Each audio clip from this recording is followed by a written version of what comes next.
Hey, what's up everyone? Andrew here with the second video in my series called What is Consciousness? And in this episode right here, I'm going to be talking about the consciousness of a train. And so, the consciousness of a train, right?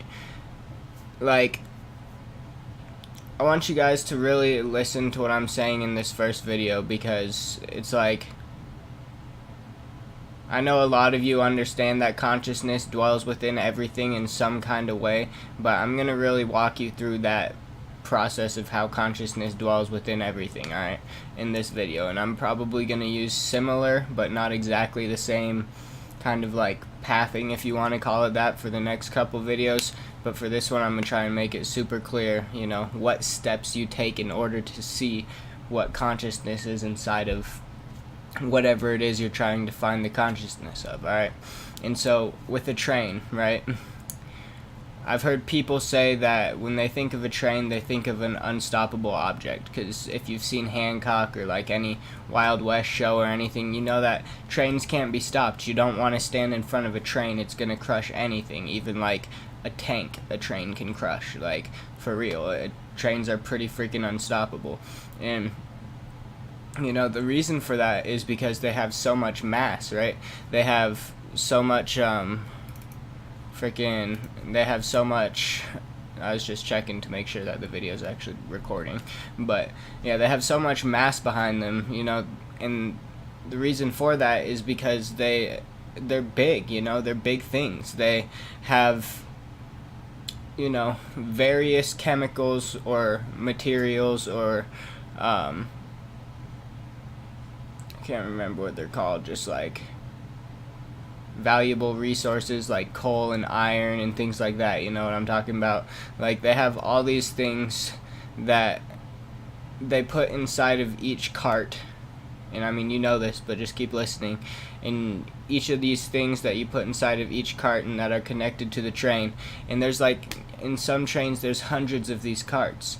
There's hundreds of these cars, and so that altogether turns into one of the biggest things that humanity has ever created, bigger than like fighter jets and bombers and things. They actually, like, consistently, like, the whole thing together, way more than bombers, and way more than probably some like 50-story mansions like in Las Vegas and stuff. The hotels, they probably weigh more than that, because they're made of pure iron, you know, they're full of various different things. And so, just by looking at that, looking at what a train is, and the first thing that comes to mind, you know, the train running into something and not being stoppable, it gives you kind of like a symbol, alright? And you have to think, like, when you see a train, alright, you're going to automatically look at that train and it's going to be like, oh look, that's a train, and it has a whole bunch of cars on it, probably full of coal, you know, and there's smoke coming out of it, and that's the caboose, and that's the whatever in the front. But if you look deeper than that, if you look into the actual symbolic meaning of that thing that you're looking at, you can learn a little bit about the train, what it actually stands for. It's an unstoppable object that is freaking massive, alright? And on top of that, and you know, that's not like super important, but you can try and embody qualities of this train, and this train does embody qualities of us, alright? It embodies the qualities of hundreds of men working together to build this thing, you know? It says, hey, you know, this object right here is so freaking massive, and it was made by people, and it is an unstoppable object that weighs hundreds and hundreds of tons and carries materials from one side of a continent all the way to the other side of the continent. That's what it's, you know, sharing with you. That's the thought that went into creating the train, you know? And so when you look at that train, you can just be like, oh, it's just a train. Or you can look deeper and see what it actually is that it's doing. Alright? And on the topic of it being something that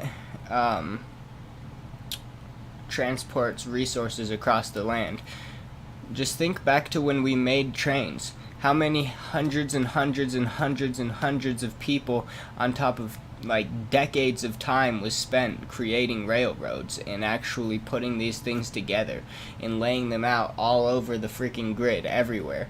What does that teach you? Well, it can say, well, people are bad and they're slavers if you want to be on surface level. Or you can look deeper and say, wow, the power of men, again, was able to create something that roams hundreds of miles long. So not only were they able to create the train, which is a massive, brutal, unstoppable force that transports materials, they were also able to create a track in which absolutely everything, or not everything, but pretty much the entire continent is mapped out with. It's covered in these railroads. I mean, not like covered, but there's at least one railroad that takes each route to whichever city you need to go. They go from capitals to capitals and from trade towns to trade towns. And that's what they've always been for. And so, when you look deeper into what the train did for humanity, what thoughts went into making the train and making the railroad, you can see what the consciousness of that thing is. And what the consciousness of it is just that it's pretty much, you know, a symbol. It's a sign of what humanity can do, humanity's minds particularly can do when put together, when put to a task, when dedicated to the same thing for 10 whole years, a whole decade or more, and have unlimited resources at their disposal. What they're actually able to create. They're able to completely and utterly industrialize an entire continent in under 10-15 years. Alright, and so when you look at a train now, don't say, oh look at that train. No, now when you look at a train, you're gonna say, oh, okay, you know, that thing is freaking cool. And in the same way, everything around you right now, in this moment, is extremely cool. It was, you know, a journal. It's made particularly so that you can document what you want to say and things like that. A pen or a pencil, it's made particularly so that you can write in documents and, you know, share that with futures. It's so that you can document your legacy, so that you can write history books and novels, not to mention just fiction stories for entertaining and for using your imagination and creativity. Every single thing around you right now is so much more deep than just chair, wall, table, floor. They're much bigger than that, and they're much deeper than that. And that's what I mean by what is consciousness. It's the deeper aspect inside of everything, the actual thoughts that went into making that thing. And in the same way, people have consciousness, and there were thoughts that went into making us. Not human thoughts, but either alien or God thoughts, or just maybe were created by Earth, by Gaia, you know, maybe we're created by planet Earth, and in which case, you know, we grew through evolution, and, you know, there was some kind of a thought process that went into making Earth and making that grow us, basically, in the way that it did. And, you know, there's some kind of consciousness at play there, and what that consciousness is, it stems from a thought. It's something that was decided this would be useful for us, and so then after time and effort and work and thought, it comes into being, it becomes a reality. You could say it manifests itself in the physical, and all of a sudden, you know, serves its purpose, whatever its purpose may be. Alright, so there's a lot of things that consciousness has, a lot of properties that consciousness has, right? And a train particularly is, one, it's unstoppable. Two, it trades. It's a symbol of how awesome humanity is when we work together, how big of an impact we can make when we actually work together. You know, where everybody's getting to a point where they're stuck and they're like, oh, you know, we're pretty much as far as we can get, you know, like hovercrafts and flying cars and going to different freaking planets and stuff. Sure, we can get there, but it's like we could make that at any time we wanted. There's not like, in fact, they're probably already made, you know, we just don't know about them. And there's all these things, and people are like, oh, you know, we're running out of things that we can make, you know, there's not any more that we can do to improve. But you just have to be creative. You have to use your thoughts in a productive manner, and you're going to be able to create things. But anyways, let me see here. Yeah, and the last thing that a train symbolizes, alright, is humanity's want to conquer. Humanity's want to map everything out, to give everything a measurement, to have every single inch of a continent mapped out, because until they do that, we feel like we're strangers. We're lost in the wilderness, you know? And, like, I don't see what's wrong with being lost in the wilderness. Personally, I actually completely love the nature and wish that I could spend my whole life in there, and wish that we didn't have cities and, you know, schools and jobs and all that stuff. But, you know, I grew up in the wrong time period, and so I'm surrounded by all these things anyways.